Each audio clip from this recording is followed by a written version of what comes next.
तो चलिए सीधे मुद्दे पर आते हैं। आज के इस गहरे विश्लेषण में हम रिजर्व बैंक ऑफ इंडिया यानी आरबीआई के एक ऐसे मास्टर स्ट्रोक को डिकोड करने वाले हैं जिसने अर्बन कोऑपरेटिव बैंक्स या जिन्हें हम शहरी सहकारी बैंक कहते हैं, उनके गवर्नेंस सिस्टम को पूरी तरह से बदल कर रख दिया है। हम बात कर रहे हैं 25 मई 2026 को जारी उस बेहद अहम सर्कुलर की, जिसने इन बैंकों के डायरेक्टर्स के लिए खेल के नियम ही पलट दिए हैं। यकीन मानिए, ये एक ऐसा टॉपिक है जो सिर्फ बैंकिंग सेक्टर वालों के लिए ही नहीं, बल्कि हर उस इंसान के लिए जरूरी है जिसकी गाढ़ी कमाई इन बैंकों में जमा है। आज की हमारी ये चर्चा मुख्य रूप से 6 हिस्सों में बटी होगी। हम शुरुआत करेंगे आरबीआई की नई और सख्त गाइडलाइन से।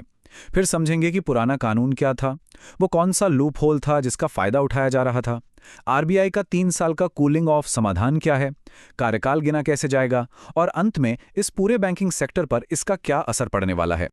तो बिना देर किए शुरुआत करते हैं हमारे पहले भाग से। 1 नंबर, आरबीआई की नई सख्त गाइडलाइंस।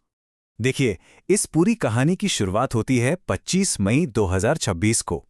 आरबीआई ने एकदम से एक बहुत ही कड़ा फैसला लेते हुए the reserve bank of India urban cooperative banks governance amendment directions 2026 जारी किए। सच कहूं तो ये कोई रूटीन बदलाव नहीं था। इसने सीधे तौर पर 2025 के उन पुराने नियमों में तत्काल प्रभाव से संशोधन कर दिया जो इन बैंकों के बोर्ड की संरचना और डायरेक्टर्स की नियुक्ति तय करते थे। मतलब सिस्टम में जो भी गड़बड़ियां चल रही थीं, उन पर तुरंत ब्रेक लगाने के लिए इसे रातों रात लागू कर दिया गया। अब इस नए नियम की अहमियत हम तभी समझ पाएंगे जब हमें थोड़ा सा पिछला इतिहास पता हो। तो चलते हैं भाग 2 की तरफ, कार्यकाल का पुराना कानून। आइए आगे बढ़ते हैं और देखते हैं कि ये पूरी कहानी कैसे बनी। ये टाइमलाइन इस पूरे मामले की जड़ है। साल 2020 में बैंकिंग रेगुलेशन एक्ट के सेक्शन 10A2AI के तहत पहली बार अर्बन कोऑपरेटिव बैंकों के डायरेक्टर्स के लगातार काम करने के समय पर एक लिमिट लगाई गई थी। फिर अगस्त 2025 में इस लिमिट को 8 साल से बढ़ाकर अधिकतम 10 साल कर दिया गया। मकसद बहुत साफ था, कोई भी एक इंसान हमेशा के लिए कुर्सी पर कब्जा जमाकर न बैठे। लेकिन भाई, इस सिस्टम में कुछ ऐसे लोग भी होते हैं जो हर नियम की कोई ना कोई काट निकाली लेते हैं, और बस इन्हीं खामियों को हमेशा के लिए बंद करने के लिए 2026 में आरबीआई को यह नया सख्त कानून लाना पड़ा। आखिर वो खामी या लूप होल था क्या जिसने आरबीआई को इतना बड़ा कदम उठाने पर मजबूर कर दिया? चलिए समझते हैं भाग 3 में, द लूप होल एक्सप्लॉइटेड। यहां पर्दे के पीछे का खेल समझना बहुत दिलचस्प है। बैंक के बोर्ड पर अपना दबदबा बनाए रखने के लिए कुछ डायरेक्टर्स ने एक गजब का तरीका खोज निकाला था। स्टेप 1, जैसे ही उनका अधिकतम 10 साल का कार्यकाल खत्म होने वाला होता, वे फट से इस्तीफा दे देते। स्टेप 2, फिर वो एक बहुत ही छोटा सा ब्रेक लेते, मतलब सिर्फ नाम के लिए, कुछ हफ्तों या महीनों का। और स्टेप 3, फिर से चुनाव लड़कर या को ऑप्शन यानी सह नियुक्ति के जरिए वापस उसी बोर्ड में अपनी जगह पक्की कर लेते। सीधे शब्दों में कहें तो कागजों पर उनका कार्यकाल फिर से 0 से शुरू हो जाता था। ये एक बेहद चालाक और सोची समझी रणनीति थी।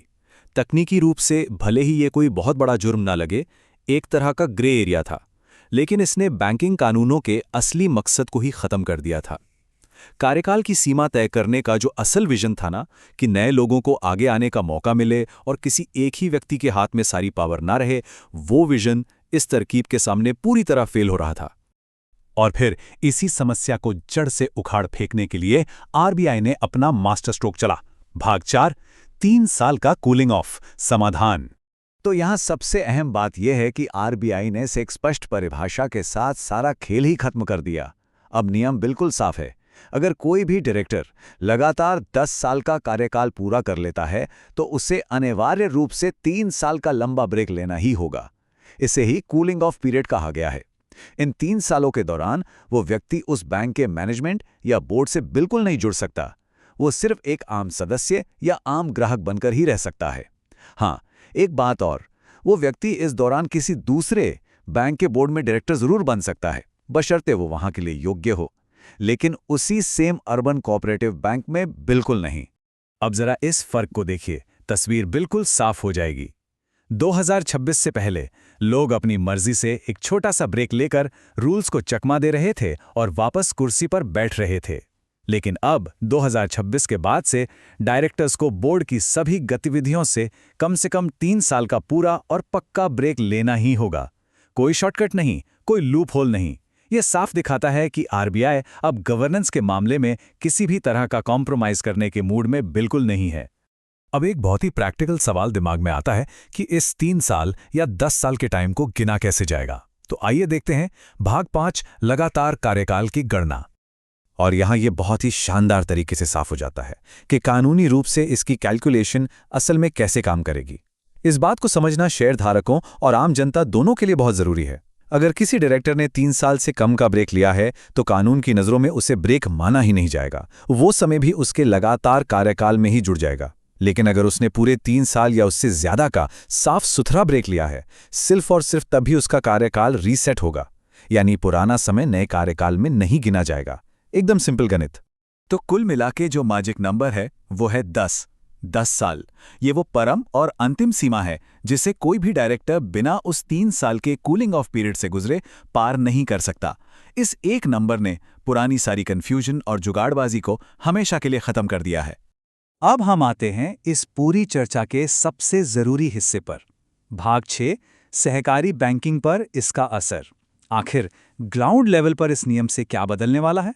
इस पूरे सर्कुलर का असली वजन समझने के लिए पुणे के जाने माने बैंकिंग और सहकारिता विशेषज्ञ श्रीकांत जाधव जी के इस एनालिसिस पर गौर कीजिए। उन्होंने बहुत ही सटीक शब्दों में कहा है कि इस संशोधन के सहकारी बैंकिंग क्षेत्र पर दूरगामी परिणाम होंगे जो सख्त अनुपालन सुनिश्चित करेंगे और जनता के हितों की रक्षा करेंगे। मतलब साफ है, ये कोई छोटा मोटा कागजी बदलाव नहीं है, बल्कि ये एक बहुत बड़ा स्ट्रक्चरल रिफॉर्म है जो पूरे सेक्टर का भविष्य तय करेगा।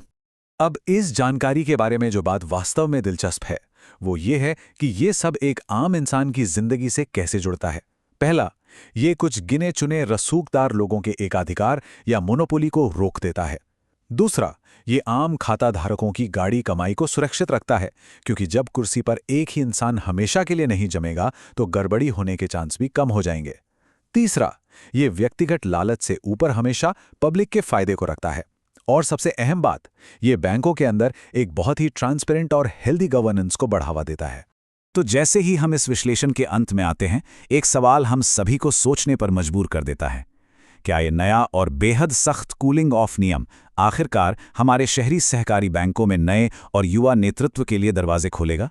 क्या हम सच में अब बोर्ड रूम्स में बरसों पुराने चेहरों की जगह नई सोच और नई एनर्जी को आते देखेंगे?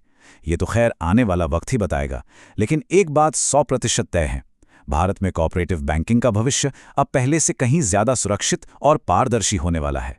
इस पूरी चर्चा में साथ बने रहने के लिए बहुत बहुत धन्यवाद।